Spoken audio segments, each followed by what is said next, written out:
আসসালামু আলাইকুম। সংবাদে আপনাদের সবাইকে স্বাগত জানাচ্ছি। আমি ফিরোজ তোহা। শুরুতেই সংবাদ শিরোনাম। বাংলাদেশের সর্বশেষ গুরুত্বপূর্ণ আপডেট সংবাদে আপনাকে স্বাগত। শুরুতেই সংবাদ শিরোনাম, পরে বিস্তারিত।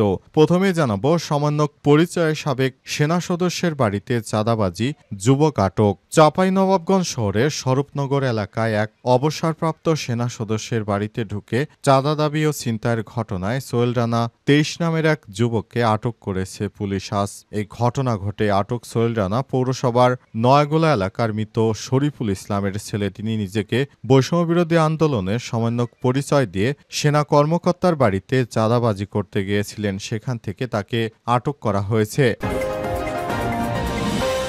এরপর জানাবো, ভবিষ্যৎ সরকারকে জুলাই সনদ মেনেই চলতে হবে বলছে জামাত। জামাত ইসলাম বলছে, অবিলম্বে জুলাই সনদ ঘোষণা করতে হবে এবং এই সনদ মেনেই বর্তমান ও ভবিষ্যৎ সরকারকে দেশ পরিচালনা করতে হবে, অন্যথায় আবারও জুলাই যোদ্ধাদের নিয়ে মাঠে নামতে বাধ্য হব বলে হুঁশিয়ারি দিয়েছে দলটি। এদিকে দক্ষিণপন্থা জুজুর ভয় দেখিয়ে জনগণকে বোকা বানানো যাবে না বললেন নাসিরুদ্দিন পাটোয়ারি। জাতীয় নাগরিক পার্টি এনসিপির মুখ্য সমন্বয়ক নাসিরুদ্দিন পাটোয়ারি বলেছেন, দক্ষিণপন্থা জুজুর ভয় দেখিয়ে জনগণকে আর বোকা বানানো যাবে না। আজ জাতীয় প্রেস ক্লাব মিলনায়তনে অনুষ্ঠিত জাতীয় সেমিনারে এসব কথা বলেছেন তিনি। এদিকে যুক্তরাষ্ট্রের সঙ্গে বাণিজ্য চুক্তি সুস্পষ্ট কূটনৈতিক সাফল্য বললেন প্রধান উপদেষ্টা। যুক্তরাষ্ট্রের সঙ্গে বাণিজ্য চুক্তিতে বাংলাদেশি পণ্যের উপর শুল্ক হার কমে আসায় একে ঐতিহাসিক চুক্তি আখ্যা দিয়ে বাংলাদেশের শুল্ক আলোচকদের অভিনন্দন জানিয়েছে অন্তর্বর্তীকালীন সরকারের প্রধান উপদেষ্টা অধ্যাপক ড মোহাম্মদ ইউনূস। তিনি বলেছেন, এটি সুস্পষ্ট একটি কূটনৈতিক সাফল্য যা আমরা করতে পেরেছি। এবং সর্বশেষ জানাবো, স্পেন, জার্মানি সহ ৫ দেশ থেকে আকাশ থেকে ত্রাণ ফেলল গাজায়। জর্ডান ও সংযুক্ত আরব আমিরাত, স্পেন, জার্মানি, ফ্রান্স গাজায় বিমান থেকে সাহায্য ফেলছে। এতে করে দীর্ঘদিন ধরে অভুক্ত থাকা নিরীহ মানুষ এখন খাবার পেতে শুরু করেছে। এর আগে সংযুক্ত আরব আমিরাত থেকে গাজায় খাদ্য ফেলা হয়েছিল, পাশাপাশি জর্ডান থেকেও খাদ্যদ্রব্য ফেলা হয়েছিল। এর পাশাপাশি মিশর থেকেও খাদ্যদ্রব্য দেওয়া হয়েছিল ফিলিস্তিনের গাজাবাসীদেরকে। অবশেষে ইউরোপের বিভিন্ন রাষ্ট্র থেকেও তাদের জন্য একে একে ত্রাণ সহায়তা দেওয়া হচ্ছে। এটি অত্যন্ত সুখবর। প্রিয় দর্শক, এতক্ষণ শুনছিলেন সংবাদ শিরোনাম, এবারে বিস্তারিত। তবে তার আগে বন্ধুরা, অনুরোধ থাকবে এই সংবাদটিতে একটি লাইক দিন। এই চ্যানেলে আপনি নতুন হয়ে থাকলে আমাদের সংবাদটি দেখতে দেখতে চ্যানেলটি সাবস্ক্রাইব করে রাখুন। কমেন্ট করে বন্ধুরা আপনার মূল্যবান মতামত জানিয়ে দিন আপনি বিশ্বের কোন দেশ থেকে বা বাংলাদেশের কোন স্থান থেকে আমাদের সংবাদটি দেখছেন এবং শুনছেন। আর বন্ধুরা, এই সংবাদটি আপনার সোশ্যাল মিডিয়া ফেসবুকে শেয়ার করে বন্ধুদেরও দেখার সুযোগ করে দিন। এবারে বিস্তারিত।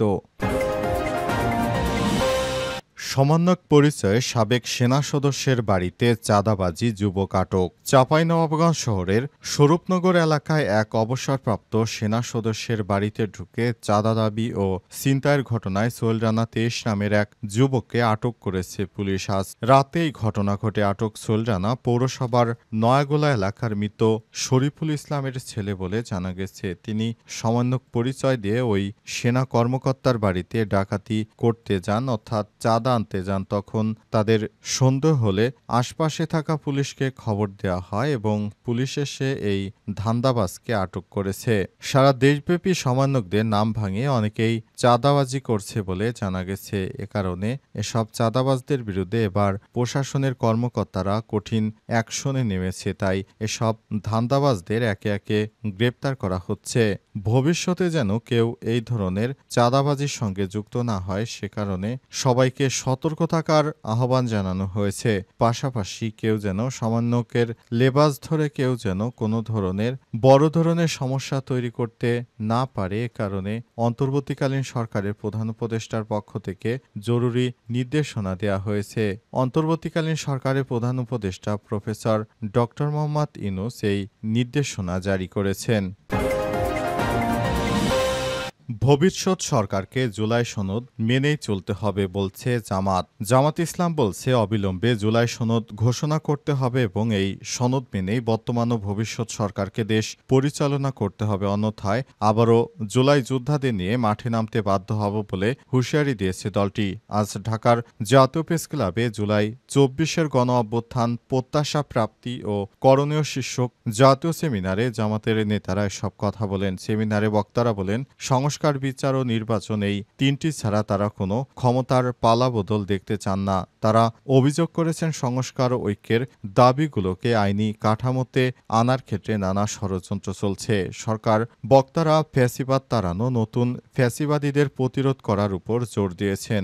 জামাত নেতারা আরও বলেছেন, দেশের আইনশৃঙ্খলা পরিস্থিতির অবনতি হয়েছে এবং নির্বাচন কমিশন ফ্যাসিস্টদের দোসর হয়েছে। সব ঠিক না করে কোনো নির্বাচনে যাবে না। মানুষের ভোটাধিকার নিশ্চিত করতে সংস্কার ও বিচার প্রক্রিয়া সম্পন্ন করার পরেই নির্বাচন দিতে হবে। সেমিনারে জামাতের আমির ডাক্তার শফিকুর রহমানের সভাপতিত্বে কথা থাকলেও অসুস্থতার কারণে তিনি উপস্থিত হতে পারেননি। তার পরিবর্তে সভাপতিত্ব করেন নায়েবে আমির অধ্যাপক আবদুল্লাহ মোহাম্মদ তাহির সভাপতিত্ব করেছেন। এছাড়াও সেখানে জামাত ইসলামের বিভিন্ন ওয়ার্ড পর্যায়ে এবং সারা দেশ জুড়ে বাংলাদেশ জামাত ইসলামের নেতাকর্মীরা উপস্থিত ছিলেন। তারা সেখানে ব্যাপক আকারে বড় ধরনের কার্যক্রম চালান এবং ভবিষ্যতে কেউ যেন কোনো সন্ত্রাসী কার্যক্রম, দেশে চাঁদাবাজ ও দুর্নীতিপনা কোনো কাজ করতে না পারে, এ কারণে অন্তর্বর্তীকালীন সরকারের প্রধান উপদেষ্টার গৃহীত পদক্ষেপকে স্বাগত জানিয়েছে বাংলাদেশ জামাতে ইসলাম। দক্ষিণপন্থা জুজুর ভয় দেখে জনগণকে বোকা বানানো যাবে না বললেন নাসির উদ্দিন। জাতীয় নাগরিক পার্টি এনসিপির মুখ্য সমন্বয়ক নাসির উদ্দিন পাটোয়ারি বলেছেন, দক্ষিণপন্থা জুজুর ভয় দেখে জনগণকে আর বোকা বানানো যাবে না। আজ জাতীয় প্রেস ক্লাব মিলনায়তনে অনুষ্ঠিত জাতীয় সেমিনারে এই কথা বলেন তিনি। জুলাই ২৪-এর গণ অভ্যুত্থান প্রত্যাশা প্রাপ্তি ও করণীয় শীর্ষক আলোচনা এবং দ্বিতীয় স্বাধীনতার শহীদ ও আহত যারা বইয়ের ইংরেজি ও আরবি ভাষণের মোড়ক উন্মোচন উপলক্ষে জামাত এই সেমিনারের আয়োজন করে। সেমিনারে নাসির উদ্দিন পাটোয়ারি বলেন, শেখ হাসিনা দেশের আলেম সমাজের উপর নির্যাতনকে জায়েজ বানিয়ে ফেলেছিল। একটি দলের মহাসচিব ইসলামী দলগুলোকে দক্ষিণপন্থী হিসেবে চিহ্নিত করে। আমি বলতে চাই, দক্ষিণপন্থীরা দেশে ফ্যাসিবাদের পতন ঘটায়, তবে আপনার সমস্যা কি? দক্ষিণপন্থা নামক ট্যাগ দিয়ে দেশে পুনরায় ইসলামপন্থীদের কোণঠাসা করার পায়তারা চলছে বলেও অভিযোগ করেছে এনসিপির মুখ্য সমন্বয়ক। তিনি বলেন, দক্ষিণ জুজুর ভয় দেখে দেশের জনগণকে আর বোকা বানানো যাবে না। এদিকে ঢাকা রিপোর্টার্স ইউনিটি DRU-তে এনসিপির শ্রমিক উইংয়ে যোগদানের অনুষ্ঠানে নাসির উদ্দিন বলেন, ৮০-র দশকে কলকারখানা ছিল শ্রমিকদের দখলে। যারা এখন শ্রমিকদের পক্ষে মাঠে লড়াই করেন তারা সবাই মালিকের লোক। যতদিন শ্রমিকরা এই জায়গায় যেতে না পারবে ততদিন তারা তাদের অধিকার থেকে বঞ্চিত হবে। সুতরাং এই ধরনের লাঞ্ছনা বঞ্চনা থেকে শ্রমিকদের বাঁচাতে হলে অবশ্যই একটি নতুন বন্দোবস্তর দরকার, যে জন্যই আমরা এত আন্দোলন সংগ্রাম করছি। যুক্তরাষ্ট্রের সঙ্গে বাণিজ্য চুক্তি সুস্পষ্ট কূটনৈতিক সাফল্য বললেন প্রধান উপদেষ্টা। যুক্তরাষ্ট্রের সঙ্গে বাণিজ্য চুক্তিতে বাংলাদেশের পণ্যের উপর শুল্ক হার কমে আসা একে ঐতিহাসিক চুক্তি আখ্যা দিয়ে দেশের শুল্ক আলোচকদের অভিনন্দন জানিয়েছেন অন্তর্বর্তীকালীন সরকারের প্রধান উপদেষ্টা প্রফেসর ডক্টর মোহাম্মদ ইউনূস। তিনি বলেছেন, এটি সুস্পষ্ট এক কূটনৈতিক সাফল্য। প্রধান উপদেষ্টা শুক্রবার এক অভিনন্দন বার্তায় বলেন, শুল্ক হার ২০% করা হয়েছে, যা পূর্বে আরোপিত শুল্ক হারের চেয়ে ১৭% কম। এর মাধ্যমে আমাদের আলোচকরা অসাধারণ কৌশলগত দক্ষতা এবং বাংলাদেশের অর্থনৈতিক স্বার্থ রক্ষা ও সেটাকে আরও এগিয়ে নেওয়ার ক্ষেত্রে অবিচল প্রতিশ্রুতি প্রদর্শন করেছেন। তিনি উল্লেখ করে বলেন, আলোচকরা চলতি বছরের ফেব্রুয়ারি থেকে নিরলসভাবে কাজ করে একটি জটিল আলোচনাকে সফলভাবে এগিয়ে নিয়েছে, যেখানে শুল্ক, অশুল্ক এবং জাতীয় নিরাপত্তা ইস্যুতে অন্তর্ভুক্ত ছিল। আলোচনার মাধ্যমে অর্জিত এই চুক্তি আমাদের তুলনামূলক সুবিধা সংরক্ষণ করছে, পাশাপাশি বিশ্বের বৃহত্তম ভোক্তা বাজারে প্রবেশাধিকার বৃদ্ধি এবং আমাদের মূল জাতীয় স্বার্থ রক্ষা করছে। প্রধান উপদেষ্টা আরও বলেছেন, এই অর্জন কেবল বাংলাদেশের বৈশ্বিক অঙ্গনে ক্রমবর্ধমান শক্তিকে তুলে ধরে না, বরং এটি বৃহত্তম সম্ভাবনা এবং ত্বরান্বিত প্রবৃদ্ধি ও দীর্ঘমেয়াদী সমৃদ্ধির পথ উন্মুক্ত করে। বাংলাদেশের ভবিষ্যৎ নিঃসন্দেহে উজ্জ্বল। উল্লেখ করে অধ্যাপক ডক্টর ইউনূস বলেন, আজকের সাফল্য আমাদের জাতীয় দৃঢ়তা, আগামী দিনের আরও শক্তিশালী অর্থনীতির সাহসী দৃষ্টিভঙ্গির একটি শক্তিশালী প্রমাণ। খবর রয়টার্সের।